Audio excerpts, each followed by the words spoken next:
Imagine living your life after 50 and feeling energized and excited about your future. Welcome to the Women in the Middle podcast, the podcast for women who are ready to figure out what they want and create the life they deserve. Here's your host and master certified life coach, Susie Rosenstein.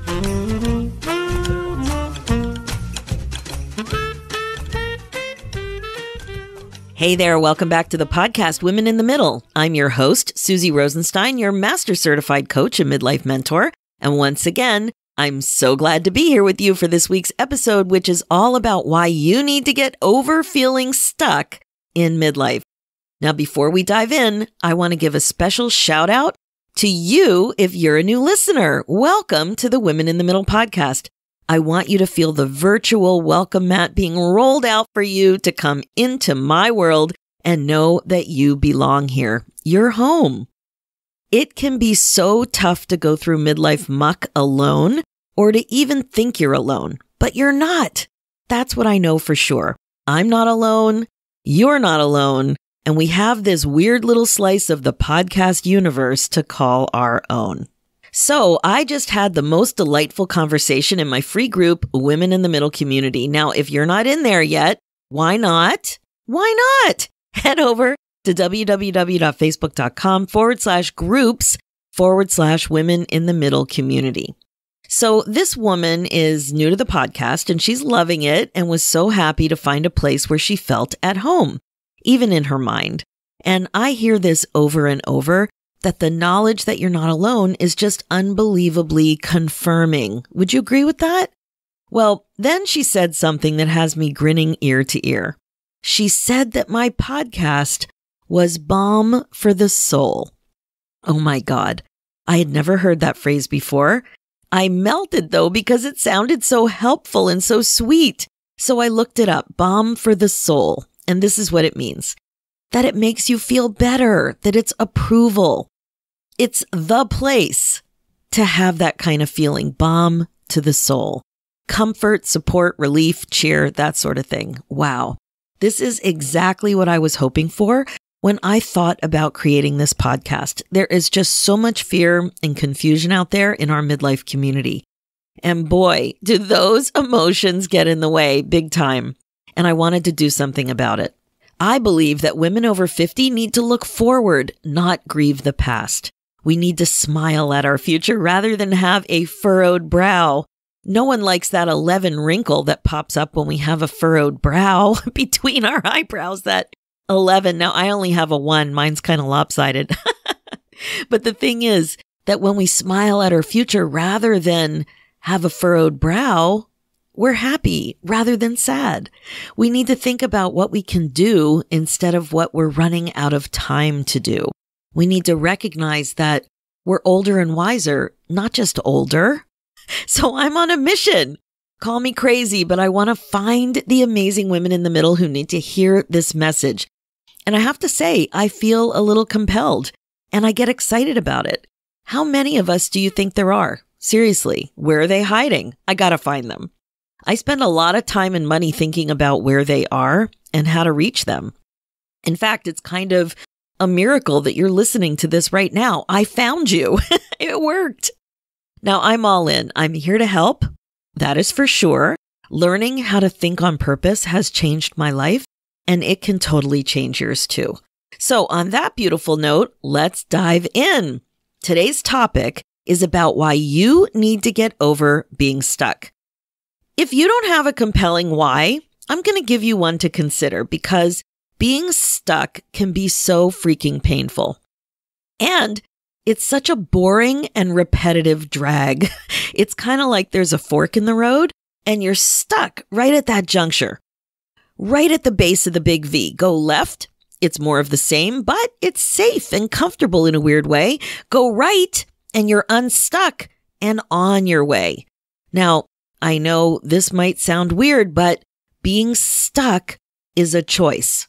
You may not buy that at first. It may just feel like it's just that way, like it's reality, like I have a hand, I have an arm, and that the answer to unstuck is out there somewhere.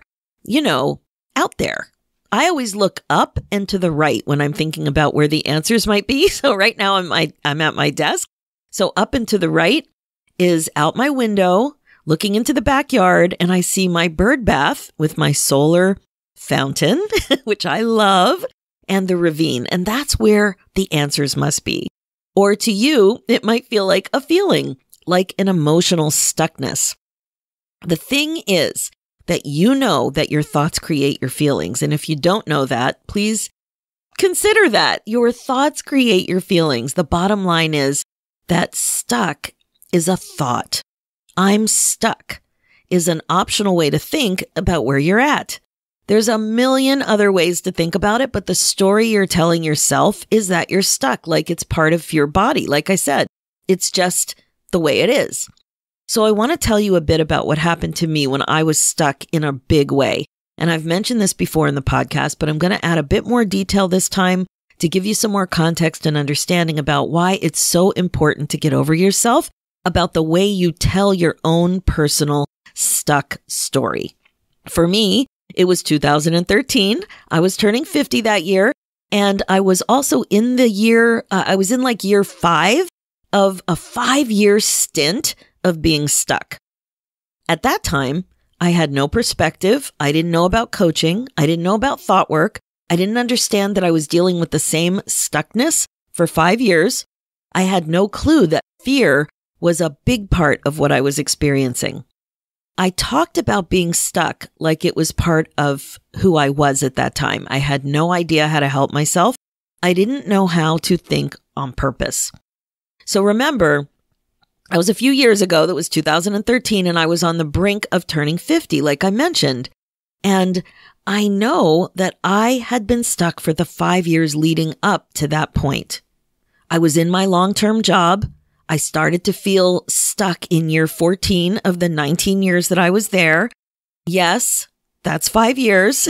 You've heard me correctly.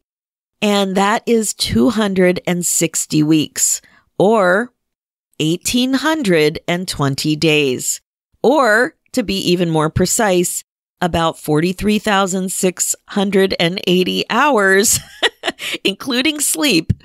But that much time of my life spinning about how stuck I was. Now, to be fair, sleep counts for about a third of that time, but I don't know that meant I wasn't still spinning. When you're stuck, it can feel so overwhelming and can seep into every aspect of your life because it affects your emotional state, your emotional well-being. So it doesn't really matter to be super precise about the hours. It's just a lot of time. And here is why you need to get over being stuck. It's probably not what you're thinking. When you're stuck, you're focusing on what you are experiencing. You focus on the misery, the worry, the confusion, the overwhelm, the anxiety of the whole thing, the uncertainty. Your focus is on being confused about how you will find your way out of being stuck. The timeline for this is a mysterious journey. And also how certain you are that you can even find fulfillment on the other side. Again, it's like mysterious, and it feels like a lot. And you stay stuck. That's what happens when you wallow like this in these emotions. And I say wallow with full respect. You get all comfortable with them in a weird way. You indulge in them. You find yourself busy trying to move away from those feelings and into some kind of forward action. You're very much in your story, the story that you tell yourself, mostly about why you need someone or something out there to help you. You don't feel like you can do it yourself, or at least I didn't. And I hear that from my community so often. And then you know what happens? Like I said, you stay stuck. You stay stuck. Sometimes you don't even know who to ask. You don't even know what to read. You don't know what podcast to listen to. You just swirl and stay stuck. So here's the big insight. Get ready. When you're stuck, you're thinking about yourself. I would think things like this. I just want clarity. I don't know what I should do. I wish someone would tell me what to do. I'm afraid I'll make the wrong decision. You're thinking thoughts that create negativity and specifically a lot of fear. Here's what you're not doing. You're not focusing on what you can do. You're not thinking in a way that will move you forward. You're not thinking about what won't be happening if you don't unstick yourself. Boom. Think about that again. You're not thinking about what won't be happening if you don't unstick yourself. This is what I want to talk to you about right now. You're not thinking about what won't happen if you stay stuck. You're thinking about what will happen to you if you stay stuck, but you're not thinking about the cost to others if you stay stuck. Do you follow? There will be huge positive spin-off effects when you actively choose to get unstuck and choose joy. Choosing joy means that you've gotten unstuck. You're not a happy camper when you're stuck. Now, when you choose, you take responsibility. Think of it as taking full responsibility for your life. You can choose to stay stuck. You can choose joy. Now, how do you do that? You might be thinking. Well, I'm reminded of hearing Deepak Chopra at an Oprah event a few years ago, and he was talking about this concept in general. And I remember him emphasizing that if you want to be happy, make someone else happy. That really stuck with me. I believe this too, that when you help other people, you feel way better about yourself, that it's actually related to the fulfillment that you are looking for. Helping people can take many forms. There's directly helping people and indirectly helping people. It can be the way you show up, the way you inspire, the way you actively help someone, or even the way you put something in place that helps people that you don't even know. But I want you to tie this concept to feeling stuck and your responsibility to unstick yourself. When you unstick yourself, you will be in a position to help people in a different way than you are now. You will have a different effect on the people that you interact with. Pretty juicy concept, yes? So I started doing some thinking about what I've been able to do to help women in the middle since I got unstuck. Who have I impacted so that they're happier as a result of the happiness that I wanted to? Now, of course, you're listening to one of the things that I've done. This is episode 163, and I can't even believe it. The podcast turned 3 in July 2020. And if you would have asked me a few years ago if I would be doing anything like this, for sure, the answer would have been no. I didn't even know what a podcast was. I had no clue. I was a late smartphone adopter. I was completely clued out. I didn't know there were apps like that on my phone. Like, I think you may have heard me say this before, but I think of a podcast as a party in your purse because the phone, the smartphone is just so magical that you can get this kind of access to this kind of information just like that. Okay. The other thing is you don't even know what you don't know. But the Women in the Middle podcast is definitely helping midlife women get excited about their lives again. The iTunes reviews are so positive and quite frankly, so touching and meaningful to me. And when I read them, I feel amazing that I figured out, me who's afraid of technology, such an incredible way to actually help you improve your life. I've written over 100 blogs too. And this is so interesting to me. Blogging helped me find my voice. I remember sitting down to that first blog. I had no clue what I was going to write. But once I found my voice, I could share, I could coach, I could help make other women happier. Now, yes, I know that their thoughts, your thoughts actually make you happy. But you know what I mean. I'm doing my part, and the response to this format of communication is helpful. But let's go deeper. I'm going to tell you a bit about some of the transformations that have taken place right before my very eyes through the power of coaching. Working with my clients has been such a gift. The gift I gave myself. And now I've shared the gift of coaching right back. I've grouped these transformations a bit too to make it a little easier to talk about. And by no means, this list isn't in any order and it is not comprehensive. It's just to give you a flavor of the power of getting unstuck. So, one consistent transformation I've seen since I got unstuck and started coaching is related to work. This category is about clients and women in my community who've gotten unstuck about their careers in some way or another. For example, some have quit their jobs. Some have quit and changed their focus completely. Others have quit their current gig and shifted into another type of work within the same profession. Still others have quit and taken time off to study or to take a break. There have also been others who have finally gotten clear on the career path they want within the career they know and love. So the advancement or shift that they really want in the same profession. So that kind of clarity. Some have figured out what they want to do now that they have an empty nest, like re-entering the workforce.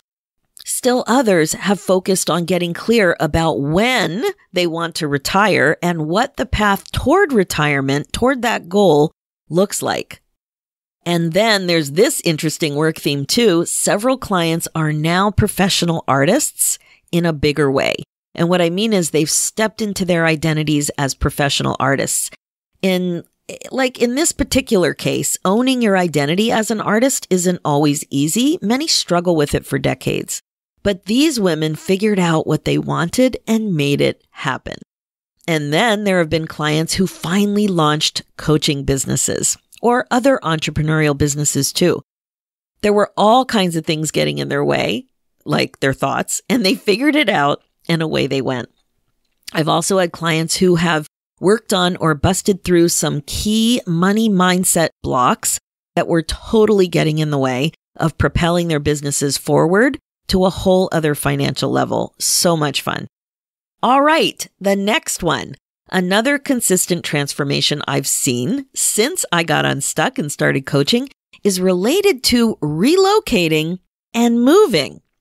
Some of my clients discovered that they wanted to move even when it wasn't why they wanted coaching originally, like it was a full-blown discovery. They weren't even clear that they wanted to move. The idea to move or relocate came up as a result of taking a deep dive into what they wanted, what was missing, and what they didn't want to regret. I've seen it all in this broad category. Clients who decided to move to a dream location now instead of waiting for retirement, and they decide to continue their professional career path there in this new location, which is their dream location. I've also seen clients who've decided to downsize early so they could move into their dream location. There have also been clients who've made a big move to another country and culture, specifically with young families, to create the experience that they want to share so they don't have regrets. Super fun to coach women who are creating the lives of their dreams. And it really is the lives of their dreams. When I think about it, I have an image that comes up right away. So if I would have been one of these women that did this, like right away, I think about Cape Cod. That's my dream location. Could I have a cottage there? Could I ever live there? Right away, I think highly unlikely. So what I do instead is I try to vacation there. But that's what comes up for me right away in my dream location. And it's just been so much fun to help women discover what they really, really want. All right, here's another consistent transformation I've seen since I got unstuck and started coaching, and it's related to confidence, courage, self-care, and balance. Several clients have worked hard on self-acceptance and visibility, and this has come up so much with our online world and online business. And there's Facebook Lives and making videos and having to put yourself out there in a different way. That has come up so often. Several extremely successful career-driven clients have become happier at home and finally figured out the balance they were looking for. Sometimes it's about how to be happier at home with a young family or a busy family while managing a really intense and high-profile career. Other times it's just like changing something about your job, like going part-time when you never thought it was a possibility. It's probably no surprise that in this category, self-care, clients have also lost weight or worked on drinking less. And some clients have also created incredibly useful morning routines that have really improved their lives and made them happier. So This big chunk, confidence, courage, self-care, and balance, really exciting category. And here's another one, another consistent transformation I've seen since I got unstuck and started coaching is related to relationships. Now, again, I'm sure it's not that surprising that relationship work is part of midlife regret proofing and big transformation. Transformations in this category have included things like working on the relationships that were causing tremendous pain. And when I say working on, it's really about working on yourself, your boundaries, being clear about what you want and what you can control. Sometimes the work was about preventing regrets with a partner, parents, or children, for sure, that kind of thing. There have also been examples of getting clarity about wanting to end a relationship and also wanting to stay in a relationship. And sometimes it flips. There have also been big transformations related to setting boundaries in difficult relationships with parents, for example. Very important life-changing work. And then finally, there's a big category of emotional well-being in general. Learning how to be happier in the skin you're in. This is usually about figuring out how to be more fulfilled, learning the skills for increased mindfulness, learning to think on purpose, learning to take back your control when it comes to your emotions. Even now, at your age, lots of this kind of transformation too. So good and so fun to be a part of. So there you have it. I've been coaching now for 7 years, and I've coached hundreds of women, mostly women, some men, but mostly women. With the podcast and blog, I know that I've reached tens of thousands of women already 3 years in with the podcast with this message that it's possible to learn how to get excited about your life again. The feedback and emails just light me up. It is such a constant reminder of how important it is to get over staying stuck. So ask yourself, what wouldn't have happened if you chose to stay stuck? What wouldn't have happened if I chose to stay stuck? It's not that these transformations wouldn't have necessarily taken place. I don't know that. I don't know for sure. And I certainly don't think about myself or my power that way. It's ridiculous. But I do know that my work has had an impact. My coaching has helped. I know my coaching has helped. And if I would have stayed stuck, it wouldn't have helped. My message wouldn't be out there. I wouldn't have had the opportunity to do this work. I wouldn't have had the opportunity to coach, to share what I know about mindfulness tools and skills, and to support people getting better perspective on their thinking. Now, in my case, way back when, I didn't have the nerve to actually leave my job at that time before I turned 50. I hemmed and hawed and spun around on the whole topic for 5 years and then finally got laid off. I didn't have the clarity, confidence, or courage to leave that job at that time. I hadn't found coaching. I wasn't listening to self-help podcasts. I hadn't found a mentor. I didn't hear the message. I didn't hear the message I needed to hear to understand how my fear was affecting me and calling my decision-making shots. But I redeemed myself. Once I got that layoff notice, once the reality of the layoff notice settled in, I was off to the races. I became a different person. I tried new things. I made decisions. I found coaching. I listened to that little voice that was telling me that the one-on-one connection that I had been looking for could be found in this particular career path. I also really wanted to finally be an entrepreneur and nurture that creative part of my soul. It wasn't all coming together. In my past career direction, 27 years, but I could see that it could all come together in this new career direction. I didn't take another 5 years to think about it. I kept moving forward. And you know what? I was scared, but I did it anyway. That was the shift. So there you have it, a little bit more perspective about being at the fork of the road for being stuck. So ask yourself if you're ready to take full responsibility for your life.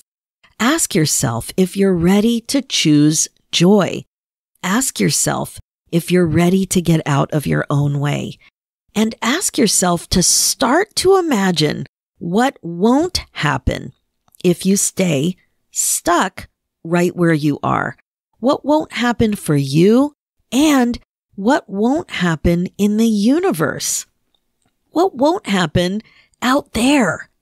And even though it's hard to know what you don't know, just consider that there's more going on here than just your personal angst about being stuck. Always remember and never forget, you don't have to have it all figured out to move forward.